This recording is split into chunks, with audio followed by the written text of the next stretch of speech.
Ángeles, diablos y demonios. Lo fantástico en el arte. Una serie de Heinz Dickmann. Quinta parte. El dragón y el unicornio.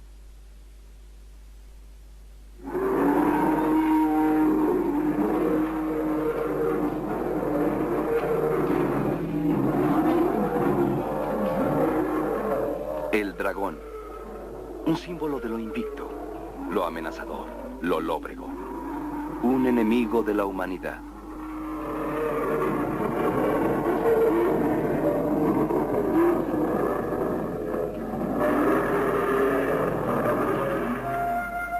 El unicornio. Un símbolo de lo juguetón, lo despreocupado, la alegría. Un amigo de la humanidad. No siempre fue así. En el desierto del país de Sennar, hace mucho tiempo vivió un predicador llamado Barlam. Para explicar la esencia humana, narró la historia de un hombre que huyó de un unicornio y haciéndolo, cayó en la boca de un pozo. Se pudo detener de un tronco, pero sus pies encontraron solo un angosto descanso en una cornisa. Mientras que desde arriba amenazaba el unicornio, a sus pies podía ver un dragón que escupía fuego y con las fauces abiertas esperaba devorarlo. Las raíces del tronco del que colgaba el hombre eran roídas por un ratón blanco y uno negro, símbolos del día y de la noche, y podía preverse el momento en el que terminarían su obra. En esos instantes, el hombre levantó los ojos y en las ramas del tronco vio un par de gotas de miel. Olvidó el peligro y se entregó totalmente a la dulzura del momento.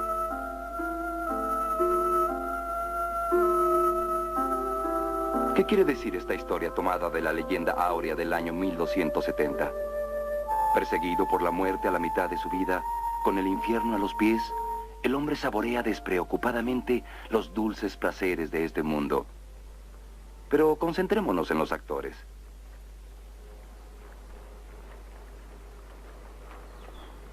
En una fuente renacentista en Palermo encontramos un retrato del unicornio, cuya realidad zoológica fue siempre tema de discusión. Sin embargo, los artistas lo hicieron realidad, inventando sin más la creación divina.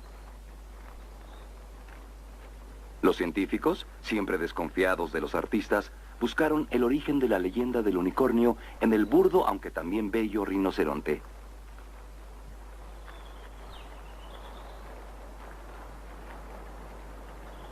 Cien años después de aparecer en la fuente de Palermo, el unicornio y el rinoceronte pastan en un sitio de maravillas románicas. En la parte trasera de la Catedral de Pisa hay una puerta de bronce en la que el unicornio se muestra en la forma que le dio el barroco temprano. Un unicornio tal como el que todos conocemos. Un par de cuadros más atrás aparece un rinoceronte.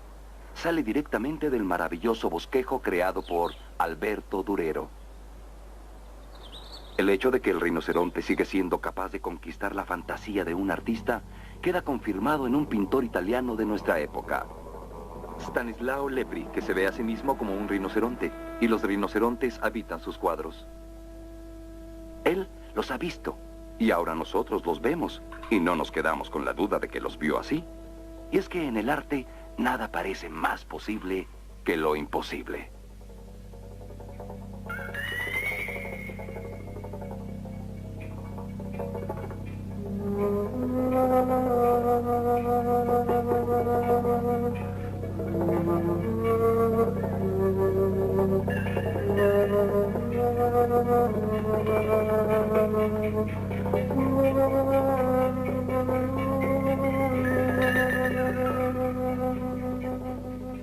Regresemos al unicornio, el verdadero y el único. Cuando cantaba Orfeo y se acercaban los animales del bosque a escucharlo, él estaba entre ellos, cosa que no extraña a nadie que se haya fijado profundamente en la historia de la creación.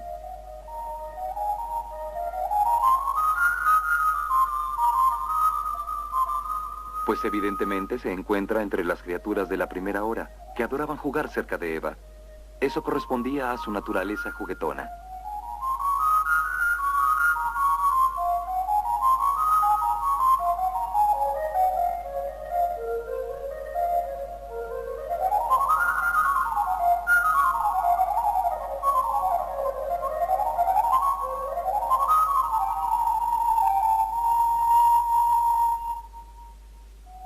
padres de la iglesia desconfiaron del unicornio y lo convirtieron en un símbolo negativo de los herejes y los judíos.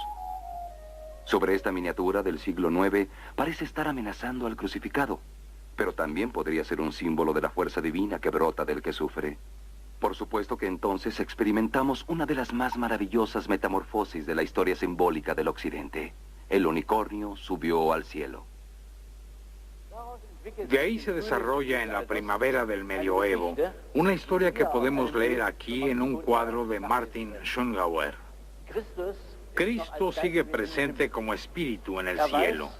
Él sabe que Dios Padre le tiene preparada una pasión.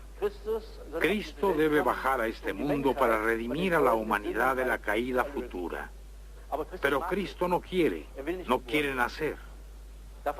Entonces Dios Padre lo convierte en un unicornio y le encarga al arcángel Gabriel persiga al unicornio hasta la tierra. Gabriel se sirve de los perros, de las virtudes divinas, que son la piedad, la justicia, la paz y la verdad. Estos perros persiguen al Cristo, convertido en unicornio, hasta el regazo de la Virgen María. De ese modo se inicia la historia de Belén. Esta historia fue narrada por Hildegard von Bingen.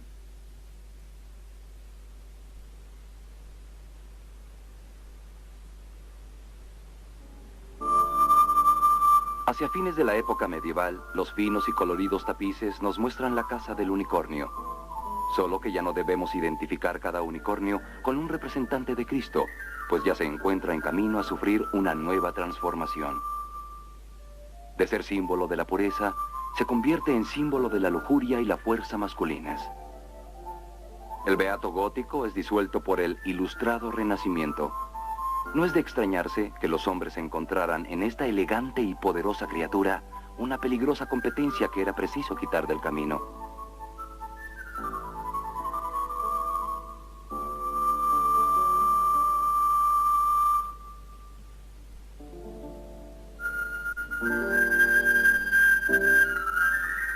Por suerte, a veces bajo un sutil cautiverio, a veces bajo la protección femenina, quedaron algunos unicornios para pastar en las praderas de la concupiscencia.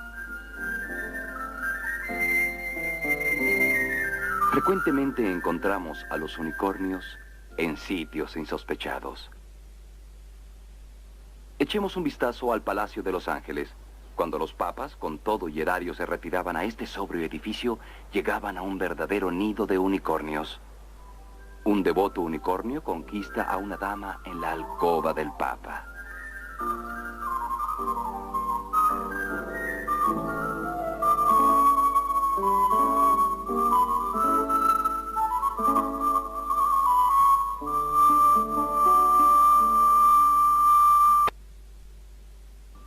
Por docenas, los unicornios cubren los dominios papales y queda a nuestro criterio si en su jugueteo con las damas vemos obras de la fe o de la lujuria.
Pero los unicornios no solo cubren las paredes, sino también adornan los techos.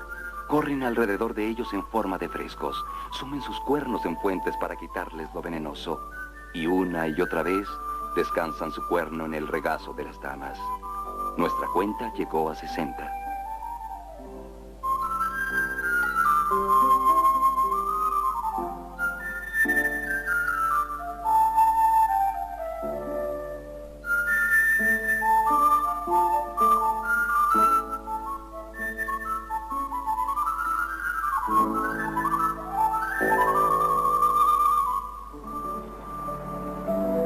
Años después de los unicornios del Palacio de Los Ángeles, el unicornio escocés se une al león británico.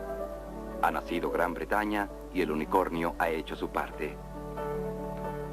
Junto al símbolo de la fuerza bruta, el león, el unicornio representa las virtudes más caprichosas: humor, rapidez, comicidad y el mejor de los humores, extravagancia, ligereza y trivialidad.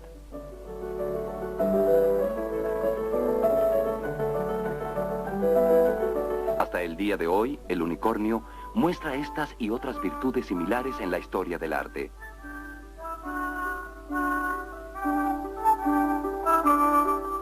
Nadie ha definido mejor el significado del unicornio para el hombre que a Aelian.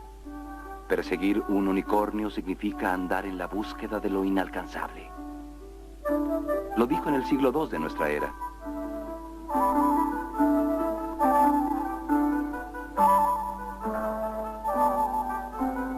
Los unicornios, que no suelen aparecer en manada, se ofrecen como compañeros eróticos sentimentales en los cuadros de Gustave Moreau. Eso sucedió 1600 años después de Aelian.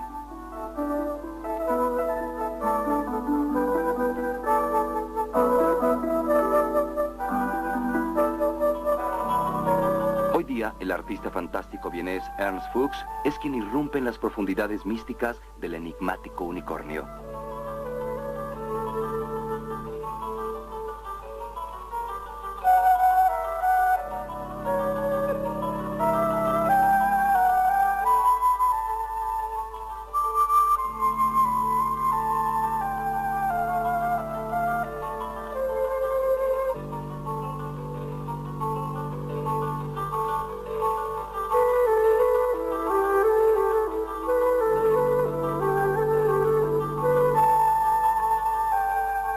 Lejos de todo misticismo y de toda espiritualidad, un unicornio abraza con una gran alegría a una mujer noruega. Junto a este idilio, su creador, el noruego Vigeland, establece el drama. En la lucha por la existencia, un unicornio penetra a un dragón.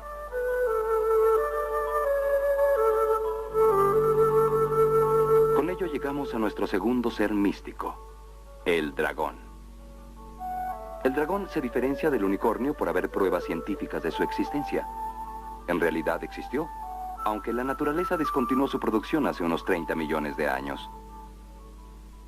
Y sigue existiendo.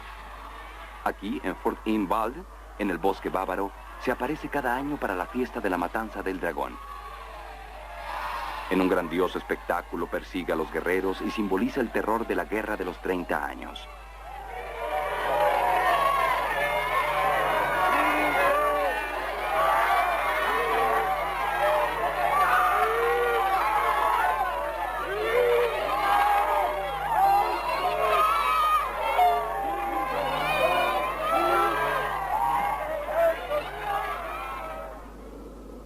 En los glaciares, el sencillo pueblo alpino encuentra formas naturales que inmediatamente trae dragones a la mente.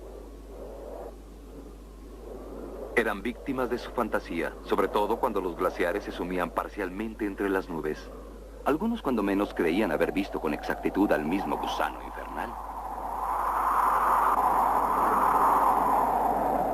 Los artistas, en este caso Arnold Böcklin, con los ojos del espíritu, divisaron verdaderos dragones y les permitieron huir por el puente del diablo.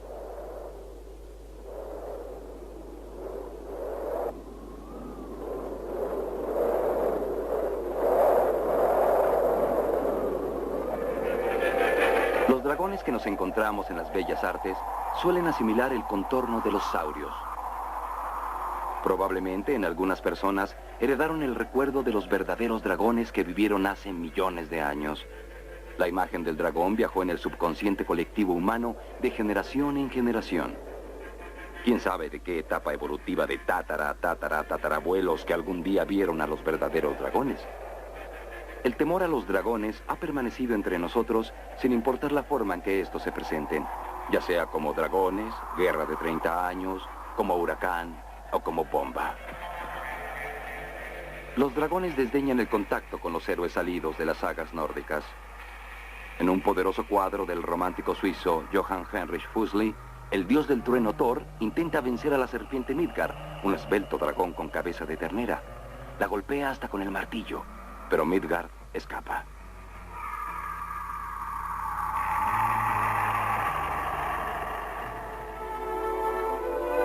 Con especial frecuencia encontramos a los dragones nórdicos en la cercanía de los fiordos noruegos.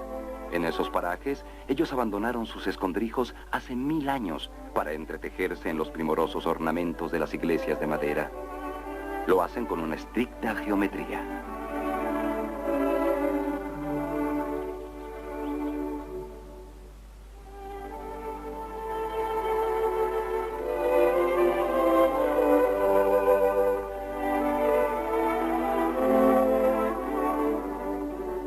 Sigurd, el heroico asesino de dragones. Él hiere a la bestia por debajo, escondiéndose en una cueva, misma que aquí fue sacrificada por el ornamento geométrico.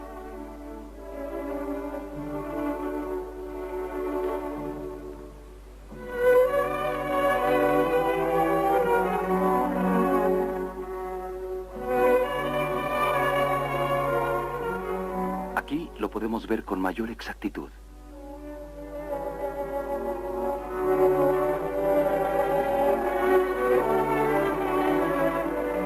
Cuando Sigurd clava el corazón del dragón en la brocheta, le cae una gota de sangre de dragón en el pulgar. Al lamer esa sangre puede entender el idioma de las aves que hablan de un complot contra Sigurd y que ahora puede evitar.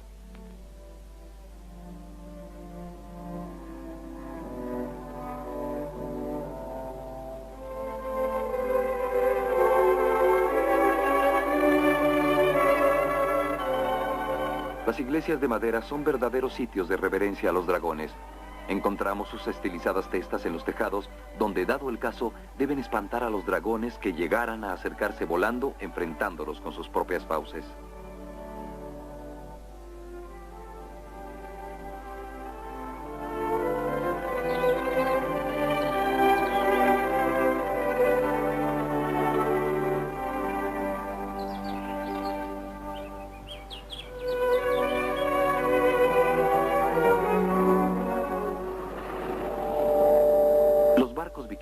Tenían punta de dragón y esparcieron el terror hasta el sitio donde actuó el más grande asesino de dragones, el Monte Saint-Michel en Normandía.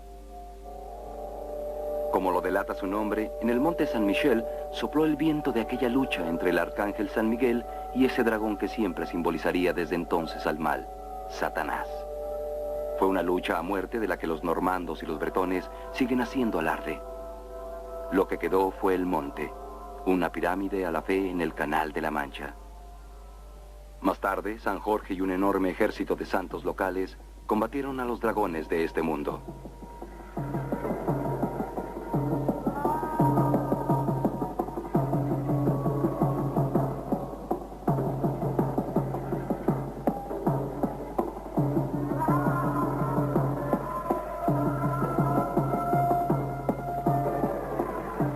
En este retablo de Martin Schongauer podemos ver cómo Pedro señala a Cristo como emisario de la palabra de Dios. Del mismo modo en que la enseñanza de Cristo nos ayuda a salvarnos del mal, San Jorge nos salva del dragón. Claro que ahora sabemos que la lucha contra el dragón era una forma sencilla de mostrarles a los herejes la catequesis del Nuevo Testamento.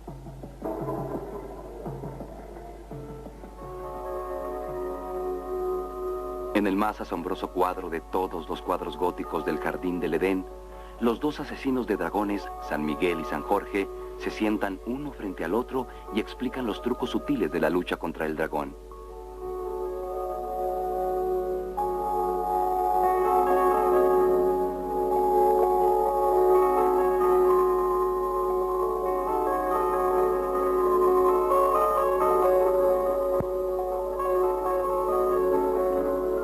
En el césped se encuentra un pequeño y maravilloso dragoncito y pone en ridículo a los interlocutores simplemente por sus proporciones. En ese mismo momento cuestionan la razón por la cual la doncella que debía sacrificarse al dragón ahora lo pasea con un fino cordel e incluso lleva al dragón a pasear como a un perro. ¿Había ahí algún secreto?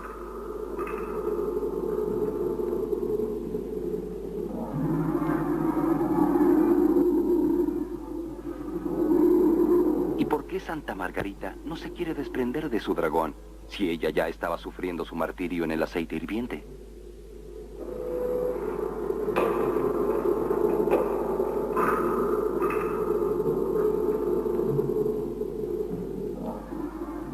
Separémonos de estas miniaturas y dirijámonos hacia la grandeza. En la Catedral de Estocolmo se encuentra la lucha de dragones más escarmentada del arte occidental.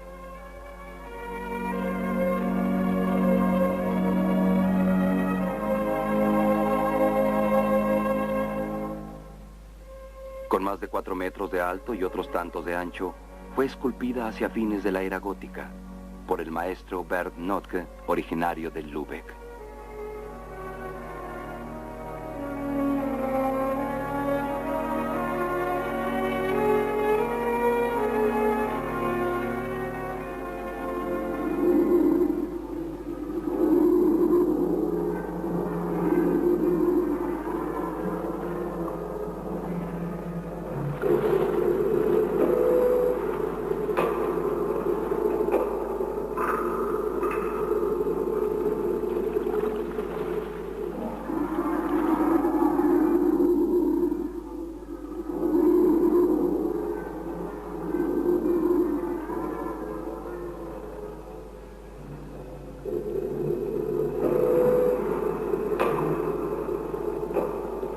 ¿Qué contraste entre la agresividad que emerge de los bosques nórdicos, el clamor del alce y esta finísima plástica en miniatura esculpida en el gótico tardío que narra la leyenda de San Jorge de principio a fin en la más menuda proporción?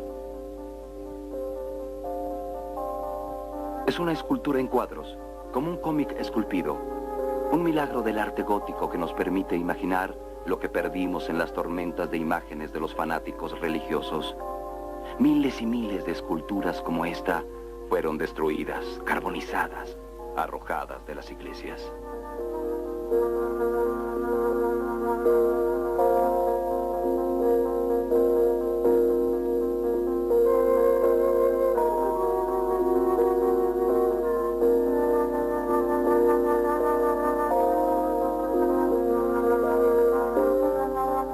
Desde Miguel y Jorge, no se puede pensar en las artes europeas sin pensar en los dragones.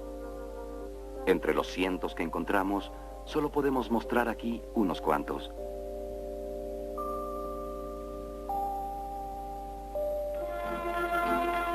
Aquí, el gran elector de Brandenburgo se enfrenta a un dragón multicabezas. O quizás simplemente los infames. ¿Quién sabe cuántas cosas representan los dragones? Todo lo malo, lo oscuro, lo peligroso de este mundo se inserta en ellos. Y si en ocasiones explotan con tanto relleno, no es de extrañarse.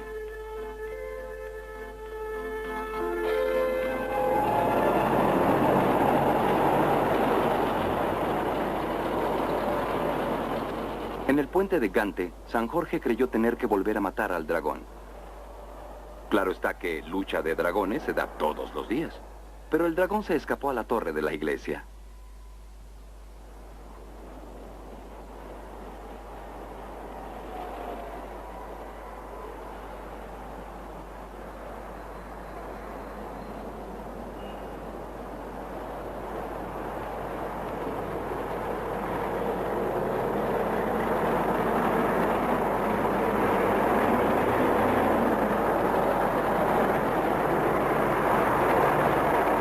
Lo que aquí parece el cuerno de un unicornio, no lo es. En el techo de la vieja bolsa de valores de Copenhague, 4 dragones se entrelazan en la más original de todas las asambleas de dragones.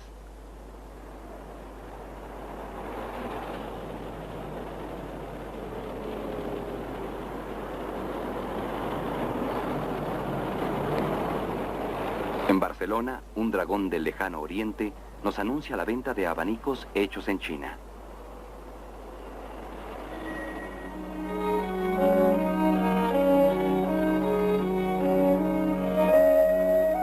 Con este español chinesco nos despedimos de nuestros dragones y vamos en búsqueda de esos airosos dragones que se dan cita en los ríos, nubes y mares de la sabiduría oriental.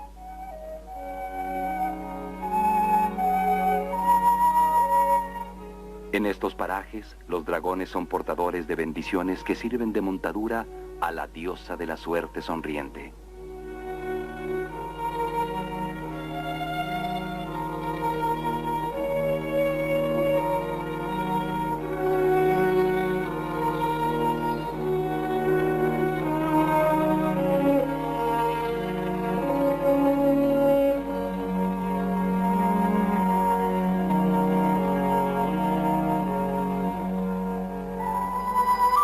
Como símbolos de las corrientes migratorias, son agrupados por los genios celestiales para llegar en paz a los campos y jardines.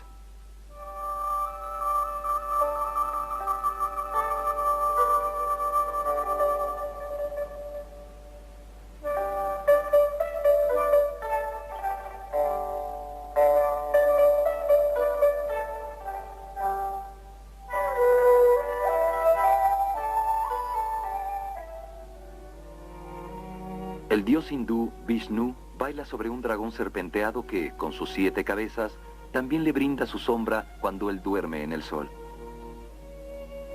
¿Y quién dijo que nuestros dragones, los dragones de Occidente, no son buenos en el fondo de su corazón? ¿No será que solo se hicieron malos porque había tantos asesinos de dragones acechándolos? Seamos amistosos con nuestros dragones. Quizá un día también terminen por transportarnos a un paisaje apacible, en un mundo en el que los dragones llevan a los hombres de sombrero.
Una nueva forma de aprender.